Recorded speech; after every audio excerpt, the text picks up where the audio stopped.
Hello student, today I am going to start 11th class physics 7th chapter system of particle and rotational motion का important part center of mass। center of mass को student हम दो तरीके से deal करते हैं। एक तो डील करते हैं डिस्क्रीट सिस्टम ऑफ पार्टिकल के लिए और दूसरा होता है कंटिन्यूअस सिस्टम ऑफ पार्टिकल के लिए। तो ऑलरेडी मैंने first video discrete system of particle के लिए अपलोड कर दिया है। आज इस वीडियो में हम बेसिकली डिस्कस करने वाले हैं कि how to find the centre of mass for continuous body. तो मैंने बोर्ड के प्लेन में ऑलरेडी लिख भी दिया है कि सेंटर ऑफ मास कैसे फाइंड करना है, concept of COM for continuous body and also we will discuss about the COM for thin uniform rod of length L and mass M। तो हम इन दोनों चीज़ों पे डिस्कशन करने वाले हैं। तो ये चीज़ आपको क्लियर होनी चाहिए कि डिस्क्रीट सिस्टम ऑफ पार्टिकल के लिए जो COM फाइंड करने का फॉर्मूला होता है एक्चुअली में वो क्या होता है। देखिए स्टूडेंट, मैं लिखता हूँ, ये फॉर्मूला होता है डिस्क्रीट मासेस के लिए RCM। अगर आपके पास कोई बॉडी है मतलब बहुत सिस्टम ऑफ पार्टिकल्स हैं, उसमें M1 है, M2 है, M3 है, वो कंटिन्यूस नहीं है, मतलब अलग अलग मासेस हैं और उनकी पोजीशन भी आपको क्लियर है। तो उस कंडीशन पे आप लिखोगे, क्या लिखोगे, ये होता है वेटेज एवरेज। अब वेटेज एवरेज कैसे होता है, मास के साथ उसके डिस्टेंस, मतलब M1 R1 plus M2 R2 plus M3 R3, ऐसे बहुत सारे पार्टिकल्स होंगे, उन सब का हम क्या लेने वाले हैं, वेटेज एवरेज। अच्छा, तो मैं लिखूंगा M1 plus M2 plus M3, ऐसा करके मैं लिख दूंगा। तो ये होता है डिस्क्रीट सिस्टम ऑफ पार्टिकल के लिए COM निकालने का फॉर्मूला, करेक्ट। तो इससे हम COM निकाल लेते हैं या RCM निकाल लेते हैं, दोनों चीज़ें एक ही हैं। आप चाहे RCOM लिखिए या फिर RCM लिखिए, यहाँ पे रामचरित मानस आप कह सकते हो, ठीक है। नहीं तो सेंटर ऑफ मास निकालना है। सिस्टम ऑफ पार्टिकल है, मतलब सिस्टम ऑफ पार्टिकल का मतलब जितने भी पार्टिकल थे वो सब कैसे थे, डिस्क्रीट थे। M1 अलग, M2 अलग, M3 अलग, सब अलग अलग रखे थे, ठीक है। लेकिन ये जो वीडियो है डिस्कशन में आज जो मैं ले रहा हूँ वो कंटिन्यूअस बॉडी का है। मतलब ऐसी कोई बॉडी, सपोज कर लीजिए मेरे पास ऐसी कोई बॉडी है, क्लियर, ये बॉडी है। इस बॉडी पे अगर मुझे बॉडी का सेंटर ऑफ मास मुझे फाइंड करना है तो क्या करना पड़ेगा, ऐसा फॉर्मूला मैं यूज़ कर सकता हूँ? नहीं ना। क्यों नहीं कर सकता? क्योंकि ये जो फॉर्मूला है, इस फॉर्मूले को मैं यूज़ तब करता जब इसके मासेस, एक मास यहाँ होता, एक मास यहाँ होता, एक मास यहाँ होता, तब मैं यूज़ कर सकता था। लेकिन अभी क्या है, ये कंटिन्यूअस मास बॉडी है, यहाँ पे जो मास का डिस्ट्रीब्यूशन है वो कंटिन्यूअस है। तो मैं इसके लिए इस बॉडी के लिए सेंटर ऑफ मास फाइंड करने के लिए ये फॉर्मूला मैं बिल्कुल यूज़ नहीं कर सकता। तो आपको आज इस वीडियो में सीखने को मिलने वाला है कि कैसे फाइंड करोगे COM for continuous body. Okay students, so I request you to all, first time अगर आप इस चैनल पे हो तो चैनल को सब्सक्राइब कीजिए और वीडियो पे लाइक कीजिए और अच्छे अच्छे से कमेंट दीजिए। Okay students, now come to the topic. हम डिस्कस करने वाले हैं COM फॉर कंटिन्यूअस बॉडी। अब COM कंटिन्यूअस बॉडी कैसे निकालें, तो उसके लिए आपको ये एजम्पशन लेना है। मैंने एक बॉडी ले ली, ठीक है, ये बहुत सारे पार्टिकल से मिलकर बनी, इसमें इनफाइनाइट पार्टिकल्स हैं। कितने हैं, इनफाइनाइट पार्टिकल्स हैं। तो मैंने क्या किया, जब ये मैं फॉर्मूला यूज़ नहीं कर सकता इसके लिए तो कुछ तो बनाना पड़ेगा। तो मैंने क्या किया, इस जो ये बॉडी थी कंटिन्यूअस मास डिस्ट्रीब्यूशन की, तो मैंने उसके छोटे छोटे मास बना लिए। मैंने कहा कि इस बॉडी में इनफाइनाइट पार्टिकल्स हैं, हम छोटे छोटे मासेस बनाते हैं। तो पहला क्या होता है हमारा कंसेप्ट कि consider a rigid body of mass M। मैंने कंसीडर कर लिया कि एक रिजिड बॉडी है, उसका मास M है, इंटायर मास M है। फिर क्या किया मैंने, कंसीडर एलिमेंटल मास। तो मैंने छोटे छोटे मास बनाए, क्योंकि अभी तक जो फॉर्मूला पढ़ते थे उसमें M1 अलग होता था, M2 अलग होता था, M3 अलग होता था। अब मुझे क्या करना, एक ही बॉडी में बहुत सारे एलिमेंटल मासेस बनाने हैं, मतलब DM1, DM2, DM3, DM4, DM5, DM6, DM7, बहुत सारे पार्टिकल, इनफाइनाइट पार्टिकल्स। ओके, फिर उनकी ओरिजिन से उनकी पोजीशन भी दे दी कि R1 इसके लिए, R2 इसके लिए, R3 के लिए, R4 के लिए, और COM कहीं होगा उसके लिए मैंने बोला RCOM पोजीशन वेक्टर है, करेक्ट। इतनी बात मैंने समझ ली। अब क्या कर सकता हूँ, जब छोटे छोटे मैं मान लूँगा एलिमेंटल मासेस, तब मैं जहाँ M लिखा है, क्योंकि एक्चुअली डायरेक्टली ये फॉर्मूला इस कंसेप्ट के लिए यूज़ नहीं कर सकते थे, तो मैंने क्या किया, मासेस को छोटा छोटा बनाया। जब भी कोई कंटिन्यूअस बॉडी मिलेगी उसके छोटे छोटे मासेस आप बनाओगे, एलिमेंटल मासेस, और उनकी पोजीशन वेक्टर रखोगे।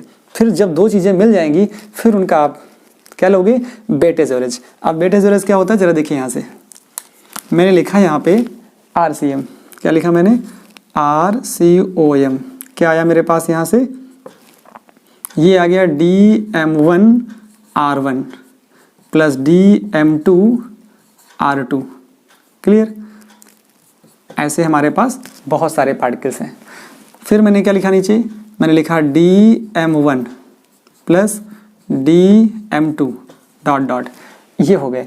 अब जरा देखिए यहाँ जो पार्टिकल्स हैं वो इन्फिनाइट पार्टिकल्स हैं। कितने हैं, इन्फिनाइट पार्टिकल्स। तो मैं इनका समेसन लिखूंगा। कैसे लिखूंगा समेसन, देखा देखिए बहुत केयरफुली यहाँ समझना है कि समेसन समझ में आ गया तो फिर इस कंसेप्ट में आपके लिए कुछ नया नहीं है, सिर्फ ये बात समझनी है क्या कि मैं लिखने वाला हूँ। देखिए ये यहाँ पर इन्फिनाइट पार्टिकल्स हैं। कितने पार्टिकल्स हैं, इन्फिनाइट पार्टिकल्स। मैं यहाँ लिख देता हूँ कि n is tending to infinite, बहुत सारे पार्टिकल। या यहाँ न लिख करके मैं नेक्स्ट स्टेप में लिख देता हूँ। देखिए मैंने लिखा पहले इसको, ये लिखा मैंने सिग्मा, और ये i इज इक्वल टू 1 से मैंने लिखा n तक। ठीक है, अब मैं लिख रहा हूँ क्या, DMI, और ये लिखा मैंने RI। क्लियर, ये जो I की वैल्यू है ये 1 से लेकर के n तक है, क्योंकि इसमें बहुत सारे पार्टिकल्स हैं। कितने पार्टिकल्स हैं, इन्फिनाइट पार्टिकल्स हैं। और n को मैं लिख दे रहा हूँ यहाँ पर n is tending to infinite, क्योंकि ये जो कंटिन्यूअस बॉडी है इसमें इन्फिनाइट एलिमेंटल मासेस हैं। करेक्ट। अब नीचे क्या आया, यहाँ मैं लिखूंगा sigma i is equal to 1 to n, और ये लिखूंगा DMI। ये बात समझ में अगर आ गई तो नेक्स्ट स्टेप में आपके लिए कुछ भी नया नहीं है, सिर्फ थोड़ी सी मैथ, फिजिक्स का काम खत्म हो गया। समझिए ये जो फॉर्मूला था, ये फॉर्मूला आप यूज़ करते थे किसके लिए, ये यूज़ करते थे, it is only applicable for discrete masses. ये डिस्क्रीट मासेस के लिए था। अब डिस्क्रीट मासेस तो आप समझ रहे होंगे, डिस्क्रीट का मतलब जब मास टुकड़ों में पड़ा हो, ठीक है, और उसकी किसी पॉइंट से पोजीशन मालूम हो, तब आप लगा दीजिए इस फॉर्मूले को। लेकिन ये तो पूरी बॉडी है, अब पूरी बॉडी के लिए तो ये फॉर्मूला नहीं एप्लीकेबल होगा। मतलब कुछ नया कंसेप्ट सीखना है, नया फॉर्मूला जनरेट करना है, जिससे हम कंटिन्यूअस बॉडी का भी सेंटर ऑफ मास फाइंड कर पाएँ। तो ये तरीका है आपको सीखने के लिए। अब जरा देखिए यहाँ पर बेसिक मैथमेटिक्स है। ओके, बेसिक मैथमेटिक्स क्या बोलती है कि अगर n चीज़ें समेसन में आ रही हैं, मेरी बात ध्यान सुनना, अगर n चीज़ें समेसन में आ रही हैं और कैसी इन्फिनाइट चीज़ें समेसन में आ रही हैं, तो जो समेसन आपको मिल रहा है उसको हम इंटीग्रेशन फॉर्म में लिखते हैं। बेसिक मैथमेटिक्स है, अगर इन्फिनाइट चीज़ें समेसन में आ रही हैं तो उसे हम इंटीग्रेशन फॉर्म में लिखते हैं। कैसे लिखते हैं, ध्यान से सुनिए और देखिए भी इसको, कैसे मैंने लिखा, इंटीग्रेशन फॉर्म में लिखा। इसका इंटीग्रेशन करोगे तो क्या आएगा, इंटीग्रेशन करोगे तो DM आ जाएगा। क्लियर। अच्छा, इसका इंटीग्रेशन करोगे, इन्फिनाइट चीज़ों का समेसन कर रहे हो आप, तब जो ये इन्फिनाइट चीज़ों का समेसन है उसको इंटीग्रेशन में लिख रहा हूँ मैं। तो यहाँ से क्या मिल गया, यहाँ से मिल गया आपको, ये मिल गया DMR मिल गया। अब यहाँ पर आप वेक्टर भी लगा सकते हो, तो ये मिल गया RCOM, ये आपको मिला क्या, RCOM मिल गया। तो ये आपको एक बेसिक फॉर्मूला यहाँ से मिल गया। करेक्ट। इसी को आप ऐसा भी लिख सकते थे, कैसा, RCM RCOM। आप वेक्टर नहीं लगाना चाहते, मैग्नीट्यूड में लिख लीजिए। तो RCOM की वैल्यू कितनी आ जाएगी, ये आ जाएगी यहाँ से RDM अपॉन इंटीग्रेशन DM। इतनी बात आपको सिर्फ समझनी है। लेकिन यहाँ से आपका मन कर रहा होगा कि हम R में नहीं लिखना चाहते, हम लिखना चाहते हैं X कोऑर्डिनेट में, तो फिर आपका मन तो मैं नहीं तोड़ूंगा, आप लिखिए, मैं आपको सिखाता हूँ। देखिए RCOM लिख लिया तो XCOM भी लिख लीजिए। XCOM क्या हो जाएगा यहाँ से, सिमिलरली X कोऑर्डिनेट के लिए XCOM, आप XCOM बोलिए या XCM बोलिए, नो प्रॉब्लम। तो XCM की वैल्यू क्या आ जाएगी, XDM नीचे DM। क्लियर। ऐसा ही आप क्या ले सकते हो, Y के लिए लिख लीजिए, ये तो X कोऑर्डिनेट के लिए हो गया। Y के लिए क्या आएगा, YCOM, तो यहाँ आएगा YDM अपॉन DM, ये y के लिए फॉर्मूला बन गया। z के लिए चाहते हो तो z के लिए भी मैं लिख देता हूँ ZCM, यहाँ क्या आएगा ZCOM, ये आ जाएगा ZDM अपॉन DM। आप DM पहले लिखें या बाद में लिखें कोई प्रॉब्लम नहीं। तो आपने क्या देखा कि कंसेप्ट बहुत आसान है, सिर्फ एक ही चीज़ तो समझनी थी आपको कि n चीज़ें समेशन में आ रही हैं, n चीज़ें मतलब इनफाइनाइट चीज़ें समेशन में आ रही हैं। तो बेसिक मैथमेटिक्स क्या बोलती है कि आप उसको इंटीग्रेशन फॉर्म में लिख लीजिए। तो मैंने क्या किया, n इनफाइनाइट चीज़ें हैं, मैंने n लिख दिया। क्या n क्या है, इनफाइनाइट है। बहुत सारे स्मॉल एलिमेंटल, ये मैंने लिखा हुआ देखिए, एलिमेंटल मासेस क्या है, DM1 DM2 DM3 इनफाइनाइट है। ठीक है, सबकी पोजीशन वेक्टर भी मालूम है ओरिजिन से। तो मैंने इसका सेंटर ऑफ मास जैसे मैं लिखता था किसके लिए, डिस्क्रीट मासेस के लिए, मैंने सेम डिक्टो उसी को कॉपी किया। पर एक चीज ध्यान रखी कि जो मासेस थे जो डिस्क्रीट थे, इस कंटिन्यूस बॉडी को डिस्क्रीट में कन्वर्ट करने की कोशिश करी छोटे छोटे मासेस में। छोटे छोटे मासेस हो गए, ओरिजिन से डिस्टेंस हो गई, वेटेज एवरेज लगा दिया और लगाने के बाद फॉर्मूला बन गया। इस फॉर्मूले का ही ये तो कन्वर्टेड फॉर्म है। कन्वर्ट किया तो हमें एक नया फॉर्मूला मिल गया कि कंटिन्यूस बॉडी के लिए सेंटर ऑफ मास कैसे फाइंड किया जाए। तो ये फॉर्मूले हम यूज़ करेंगे। अगर एक्स COM निकालना है तो ये यूज़ करेंगे, y COM है तो ये, z COM है तो ये तीनों चीज़ें जनरेट हुई किससे, बेसिक तो यही है। r में x भी है, r में y भी है, r में z भी है, मतलब r में भी इन 1D 2D 3D। तो आप इसको यूज़ करोगे, बेसिक फॉर्मूला आप याद रखोगे, RDM upon integration RDM upon integration DM, बस इसी से सारी चीज़ें बन जाएंगी। ओके स्टूडेंट्स, इसके बाद हम लोग डिस्कस करते हैं अब प्रॉब्लम को कि इस पे बेस जो मैंने प्रॉब्लम लिखी है, COM for thin uniform rod of mass M and length L। Now इस रॉड की जो लेंथ है वो L है, मास M है, इसका करना है सेंटर ऑफ मास फाइंड। तो COM रॉड का कहाँ होगा, it is very pretty clear. जैसे आप सपोज करिए आपके पास ये क्या है, एक रॉड समझ लीजिए, ठीक है, स्टिक है। तो इस रॉड में क्या है, मास का डिस्ट्रीब्यूशन यूनिफॉर्मली है। ऐसा नहीं कि इधर का मास ज़्यादा है और इधर का मास कम है, देख रहे हैं ना आप। तो मास जब यूनिफॉर्मली डिस्ट्रीब्यूटेड है तो यूनिफॉर्मली डिस्ट्रीब्यूटेड होने पर फॉर्मूले तो हम ये यूज़ करते हैं। अब ये देखना पड़ेगा कि ये रॉड रखी कैसे है, अलोंग द एक्स एक्सिस है, इसका मतलब हम एक्स COM ही निकालेंगे। रिमेनिंग जो y COM और z COM होंगे वो 0 होंगे। इसके लिए करते क्या है, तो कंसेप्ट ये कहता है सबसे पहले इस रॉड के जो मासेस हैं जो यूनिफॉर्मली डिस्ट्रीब्यूटेड हैं उनको एज्यूम करो कि बहुत छोटे छोटे हैं, मतलब वो स्मॉल एलिमेंट जो स्मॉल एलिमेंटल हैं, स्मॉल एलिमेंट होंगे, उनके बहुत छोटे छोटे मास भी होंगे। ठीक, तो स्मॉल एलिमेंट मासेस हमको बनाने हैं, तो छोटा सा एलिमेंट पहले हम इस पे ले लें। तो हमने क्या किया, सबसे पहला काम ये किया कि इस रॉड को हमने इस रॉड पे पहले मासेस के छोटे छोटे से पार्ट बना लिए। अब देखिए पार्ट कैसे बनाता हूँ मैंने क्या किया, ये इस पर मैंने यूनिफॉर्म मास के मैंने छोटे छोटे पीस कर दिए, क्योंकि मैं क्या कर सकता था कि डायरेक्टली मेरे पास फॉर्मूला नहीं था। तो कंसेप्ट तो हम पढ़ चुके कि सबसे पहले इस रॉड को क्या करना था, इसमें छोटे छोटे एलिमेंट काट लेते हैं और उनके मासेस भी हम एज्यूम कर लेंगे कि DM1 DM2 ऐसा करके। ठीक, तो देखिए हमने बहुत सारे ऐसे कट करने हैं, मैं कट कर दे रहा हूँ। ये सारे मास, ये DM1 DM2 DM3 ऐसे हो गए। मैंने क्या किया, इस रॉड पर एक छोटा सा एलिमेंट ले लिया। छोटा सा एलिमेंट कौन सा लिया मैंने, एक मैंने छोटा सा एलिमेंट इस यहाँ पे कट कर लिया। ये छोटा सा एलिमेंट मेरे पास हो गया। इस छोटे से एलिमेंट को मैंने बोला कि ये एलिमेंटल लेंथ है। तो सबसे पहले क्या करना पड़ेगा, रॉड को एज्यूम करना पड़ेगा। क्या करना पड़ेगा रॉड को, कि let rod is made up of small element. Rod is made up of small element.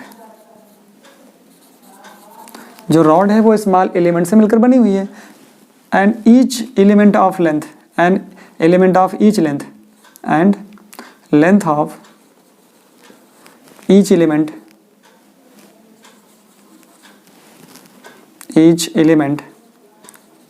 Is what, is dx, ये है ईच एलिमेंट की लेंथ कितनी है, dl है, एंड इट इज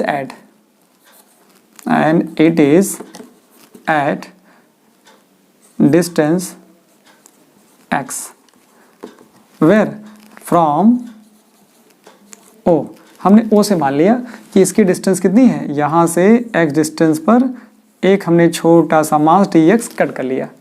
अब इस छोटे से मास, इस छोटी से लेंथ पर मास कितना होगा, छोटा सा मास होगा।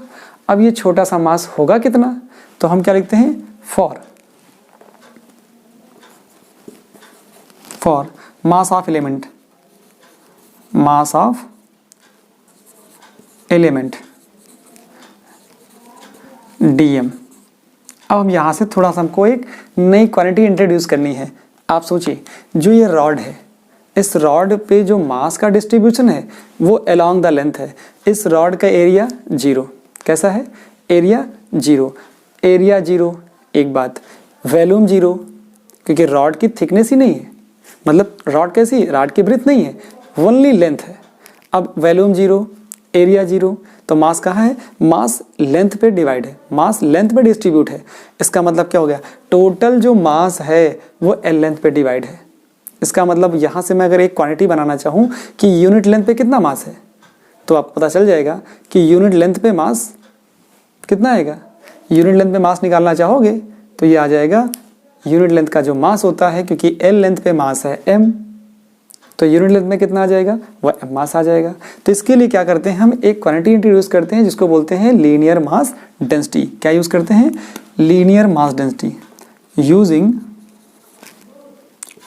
टर्म, क्योंकि हम dm तभी निकाल पाएंगे जब ये यूज करेंगे कि इस रॉड के लिए जो मास का डिस्ट्रीब्यूशन है वो कैसा है, using term linear mass density. क्या होता है, वो होता है lambda, and lambda is equal to mass पर यूनिट लेंथ। अब यहाँ से सुनिए, आप बहुत समझने की जरूरत है कि अगर एल लेंथ पे मास m है तो dx लेंथ पे मास कितना होगा, बहुत छोटा होगा, और वो होगा dm। कितना होगा, dm। तो मैंने क्या लिखा, इसी को मैं लिख सकता हूँ dm अपॉन dx, मतलब पूरी लेंथ पर, एल लेंथ पर मास है m। यहाँ ऐसे लिखना चाहिए था मुझे, कैसा लिखना चाहिए था कि ये मैं लिख देता अगर यहाँ से कि m है एल लेंथ पर, ठीक है, तो इसका कोऑर्डिनेट हो जाता l, 0। ये एल लेंथ पे मास m है तो dx पे मास कितना होगा, dm होगा, करेक्ट। तो यहाँ से हम निकाल सकते हैं कि dm की जो वैल्यू आएगी वो कितनी आएगी, dm की वैल्यू आ जाएगी m/l dx। ये मुझे चाहिए था। अगर dm निकालना सीख गए तो फिर इस टॉपिक में आपके लिए कुछ भी नहीं बचा। अब थोड़ी सी मैथ है, कर लेते हैं मैथ। देखिए, अब आपको ये मालूम हो गया कि रॉड x एक्सिस पे है, इसका मतलब एक्सियम निकलेगा, बाकी 0 होगा। एक्सियम कैसे निकालोगे, यहाँ निकालोगे XCOM, फॉर्मूला क्या होगा, x dm, नीचे dm। अब वैल्यू क्या पुट करोगे, यहाँ पे लिमिट, पहले तो dm की वैल्यू पुट करिए, फिर हम लिमिट लगा देंगे। देखिए यहाँ पे कितना आया x, और dm की वैल्यू कितनी आई, ये आई है m/l dx, और x की लिमिट क्या है, 0 से l तक। क्लियर, यहाँ पे लगाएंगे कितना, यहाँ पे आएगा m/l dx। लिमिट लगाओगे आप, लिमिट कितनी है, लिमिट आपके पास है 0 से l, 0 से l। देखिए m/l यहाँ से कॉमन करेंगे, m/l यहाँ से कॉमन करेंगे, क्योंकि ये कांस्टेंट है, दोनों हो जाएंगे कैंसिल। कैंसिल होने पे क्या बचा, अब आपके पास बच गया 0 to l, यहाँ बचा x dx, और नीचे आया कितना 0 to l, यहाँ बचा dx। ठीक है, dx का इंटीग्रेशन कितना होता है, ये होता है x, 0 से l लगाओगे, ऊपर कितना आएगा x²/2 आएगा। अगर इंटीग्रेशन नहीं आता है x dx का तो फिर ये आपके लिए प्रॉब्लम है, आपको ये प्रॉब्लम रिमूव करनी होगी और ये x dx का इंटीग्रेशन सीखना होगा। x²/2 होता है, करेक्ट, क्योंकि यहाँ x की पावर n dx होता है। मैं आपको लिख भी देता हूँ, देखिए ये x⁴n dx ये इंटीग्रेशन है, क्लियर, ये फॉर्मूला होता है x⁴n+1/n+1। लिमिट दी होगी वही लिमिट यहाँ आप लगा दोगे, नहीं दी है तो से लिख दोगे। क्लियर, तो ये फॉर्मूला है, इसको आप नोट कर लोगे। तो देखिए यहाँ पावर कितनी थी 1, तो हमने क्या हो गया 1 + 1, तो ये हो गया कितना 1 + 1 2 हो गया, और वही नीचे आ गया 1 + 1। क्लियर, इस फॉर्मूले को यूज़ करके मैंने ये लिखा। लिमिट कितनी होगी 0 से l। देखिए 2 बाहर कर दोगे आप, 1/2 बाहर करेंगे, लिमिट लगाएंगे l, तो ये आएगा l² - 0, नीचे कितना आएगा l - 0। अब कितना मिल गया, अब आपको मिल गया ऊपर से l²/2, नीचे से कितना मिल गया l। क्लियर, तो आप देखोगे कि इस चीज़ को आप ले सकते हो l/2, l से l कैंसिल हो जाएगा, 2 नीचे आ जाएगा।